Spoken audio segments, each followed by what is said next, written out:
Les aventuriers d'HubSpot by 1 minute 30 avec Gabriel Dabichouevel. Bonjour à tous, je suis ravi de vous accueillir dans une nouvelle saison des aventuriers d'HubSpot. On va profiter du retour de Rémi de l'Inbound à Boston pour ouvrir cette saison. Salut Rémi, comment vas-tu ? Très bien, et toi ? Super. Alors, bienvenue dans les aventuriers d'HubSpot, le podcast qui vous emmène dans un voyage passionnant à la découverte du monde du CRM. Je suis Gabriel Dabichouevel, votre guide pour cette aventure et fondateur d'1 minute 30, partenaire HubSpot des entreprises ambitieuses. Notre mission est simple, vous permettre d'accélérer votre croissance client et avoir plus de leads, plus de ventes, plus de reventes et moins de churn. C'est tout simple. On va parler de tout ça pendant tous ces épisodes. Mais aujourd'hui, on commence par Inbound. Inbound, c'est quoi, Rémi ? C'est le salon de HubSpot qui a lieu tous les ans au mois de septembre à Boston. L'année prochaine, d'ailleurs, il ne sera même pas à Boston, il sera plutôt sur la côte ouest des États-Unis. Mais qui regroupe la plupart des acteurs de l'écosystème autour de, évidemment, l'éditeur, mais les partenaires et aussi quelques clients phares qui nous permettent d'avoir, en fait, sur une période très courte, une vraie vision du passé, de la tendance et de l'avenir d'HubSpot et des évolutions de tout ce qui arrive dans l'écosystème. Super. Et donc, c'est quoi les grandes nouveautés d'HubSpot cette année ? Et puis après, on rentrera plus en détail sur l'analyse de ces nouveautés et bien sûr aussi sur le futur d'HubSpot et qu'est-ce qu'on pense de la plateforme en 2024, début 2025. Alors, on a toujours des artefacts ou des petites choses qui sont plus ou moins importantes, comme l'évolution encore des API et l'ouverture encore plus de l'outil à d'autres écosystèmes.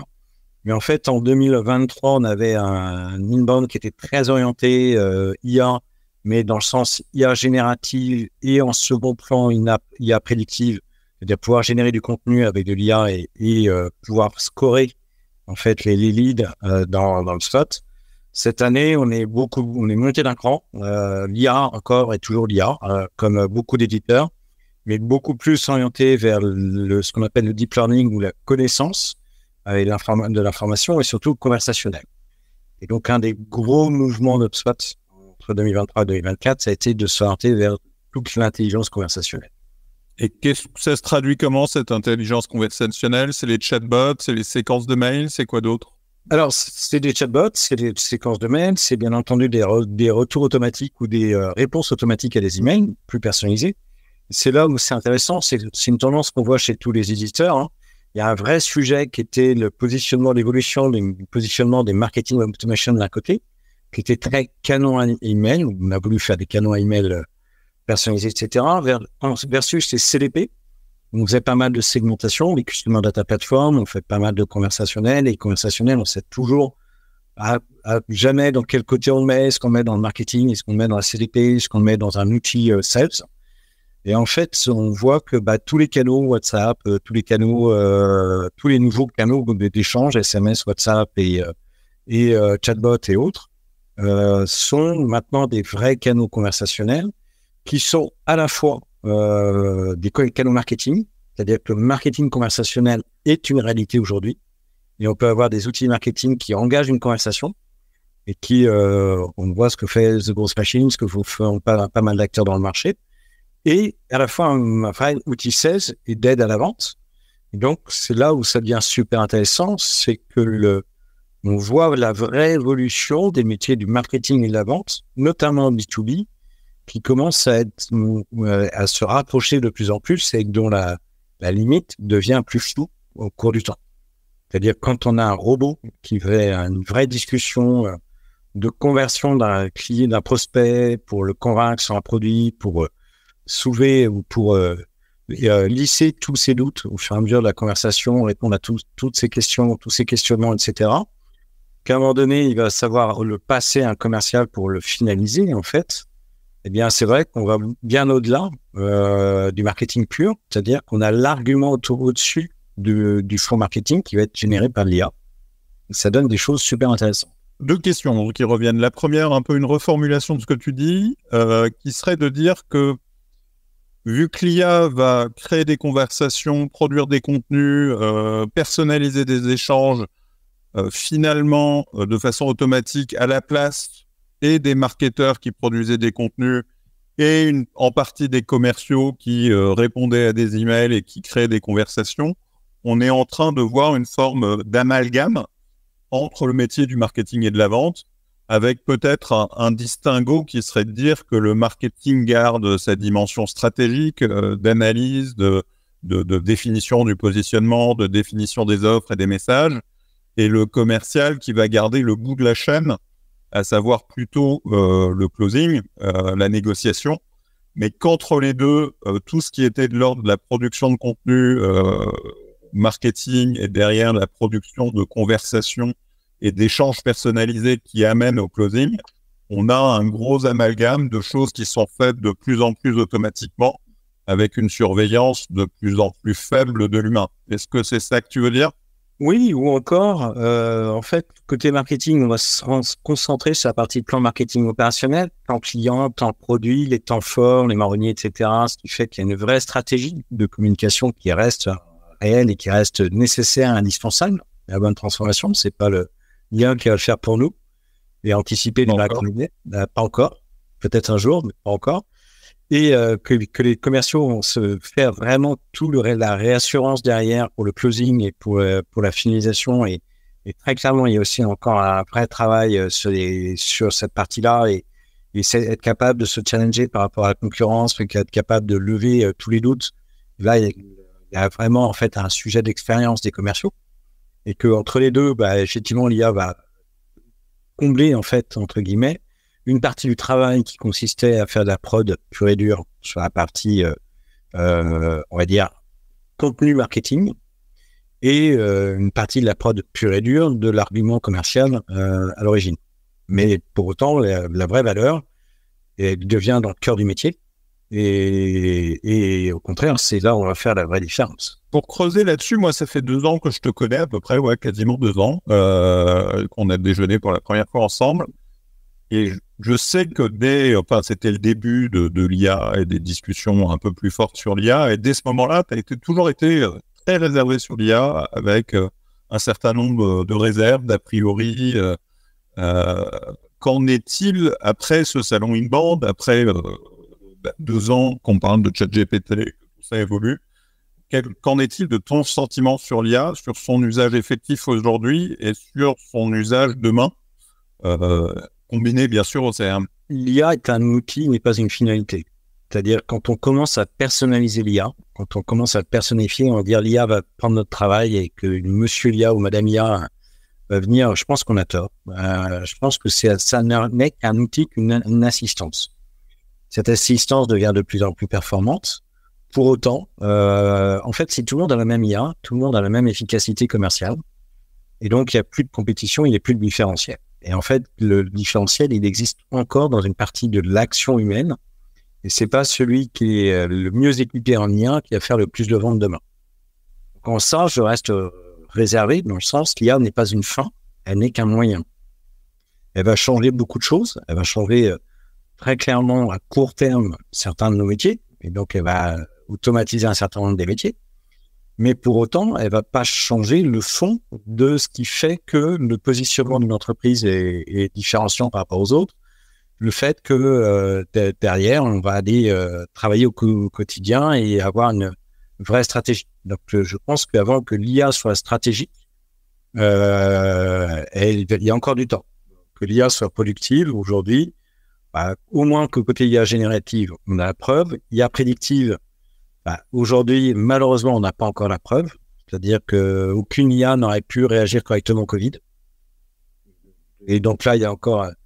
on sait prédire, mais on sait réagir, mais on ne sait pas forcément... c'est pas une fin en soi. Ça ne gère pas très bien les signes noirs, ouais. Voilà. Et regarde, c'est direct. L'animal, on voit le Black Swan. Non. Le Black Swan, c'est pas bien géré. Et les phases de crise, ne sera pas bien géré. Et on est quand même dans un écosystème international où il y a quand même pas mal d'incertitudes. Donc, les choses peuvent changer très très vite sur beaucoup de choses, y compris sur... on parle beaucoup effectivement des guerres, etc. On parle beaucoup de la grève des dockers aux US.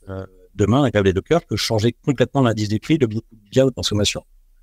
Il peut changer beaucoup de logique de concurrence sur certains marchés.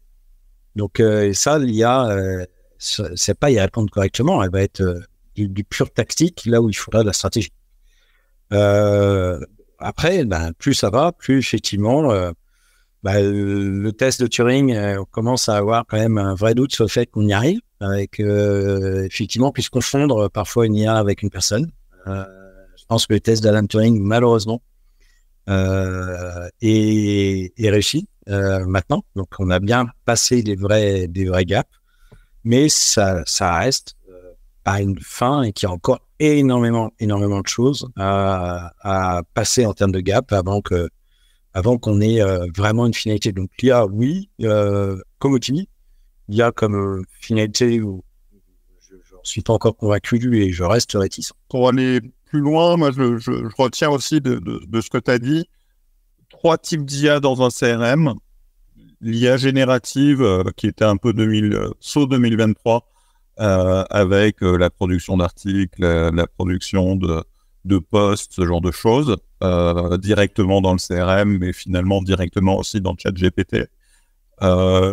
2024, un peu plus la dimension conversationnelle. Donc là, le CRM est un peu plus obligatoire parce qu'il va concentrer, unifier tous les échanges avec le client. Donc c'est bien parce que c'est dans le CRM qu'on peut personnaliser les échanges, créer des conversations, créer des follow-up de messages, avoir des chatbots qui enchaînent des échanges et qui capturent l'information client au fur et à mesure.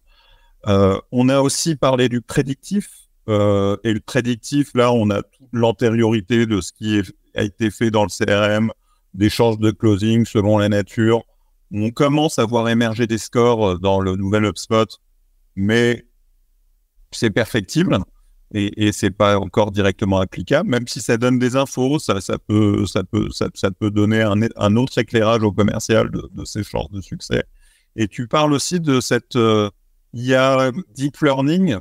Tu peux nous en parler un peu plus avec le nouveau Breeze Intelligence, je crois, d'HubSpot, qui intègre le Clearbyte, mais qui va aussi intégrer des agents qui vont faire des recherches, etc. Exactement. Le premier niveau, en fait, c'est de l'enrichissement de données d'entreprise ou de contacts issus d'informations publiques, ou plus ou moins publiques. Donc, c'est un peu ce qu'on pourrait récupérer sur société.com, sur Nomination, sur d'autres outils, de façon à enrichir des bases clients. Des bases de contacts et donc un peu mieux qualifier, auto-remplir des fiches. Ça, c'est la base de la base. Demain, en fait, ce que j'appelle l'IA Deep Learning, c'est quand on va avoir en fait des agents qui vont être capables de travailler pour nous sur des données du domaine public, qui ne sont pas des données internes à l'entreprise, mais qui sont des données externes, et qui vont être capables d'aller qualifier des données complémentaires. Par exemple, des signaux commerciaux, et pour dire, tiens, cette entreprise en ce moment, attention, il y a une alerte, elle est en train de se positionner sur l'achat de notre entreprise, ou encore elle est plutôt recruteuse, ou elle est plutôt elle est en train de déménager, plein de choses qui vont faire que demain, effectivement, on va avoir des agents, on va avoir des éléments qui vont aller travailler pour nous dans des temps sur des réseaux pour aller enrichir l'information que l'on a, qualifier l'information one shot au début quand on va aller chercher l'info. Donc là, ça va être tout bête, la CI-tisation, des choses comme ça, l'actualisation de la CI-tisation, mais surtout, de plus en plus, aller chercher des informations plus complexes. Et c'est là où ça devient intéressant, c'est que pour l'instant, on est toujours dans un modèle dans lequel on fait appel à l'IA et puis on fait tourner en tâche de fond sur nos données à nous. Demain, on sera capable de faire appel à l'IA, mais aussi de la faire tourner en tâche de fond sur des données externes. Et avoir des agents qui, au bout d'un moment, vont nous alerter sur des actions à mener par rapport à des clients ou des prospects. Bon, ça, c'est vrai pour le côté vendeur, ça sera vrai aussi pour le côté acheteur. Bien sûr. Et les acheteurs auront des IA pour les Aujourd'hui, il y a plein de boîtes qui vivent juste de couponing. Voici pour le sujet IA qui était bien sûr un des grands sujets de l'inbound, mais de façon plus large. Quel est ton sentiment sur HubSpot, sur son écosystème, sur son avenir en 2024, sur son positionnement par rapport à d'autres grands acteurs du CRM? En toute sincérité, en toute franchise, on le sait, le positionnement d'HubSpot, on est en fait à un point singulier, c'est d'avoir une seule base unifiée, qui est un pari fort par rapport à tous les autres. Je pense à Adobe, à Salesforce, à tous les autres qui, eux, ont plusieurs bases. Un Odoo ou autre, qui n'ont pas une seule base, mais qui ont un Zoho, qui ont N bases, une pour le marketing, une pour la vente et autres. Et en fait, on est en train de voir que ce pari est un pari gagnant. Et ça fait une vraie différence. Et en fait, on voit que la logique d'HubSpot amène à avoir dans un seul outil une vue consolidée holistique, que le sujet de la CDP est un non-sujet chez HubSpot, c'est quasiment natif. Là où les autres font le grand écart pour créer un Adobe Experience Platform et essayer de réconcilier de l'Adobe Analytics avec l'Adobe Marketing, etc.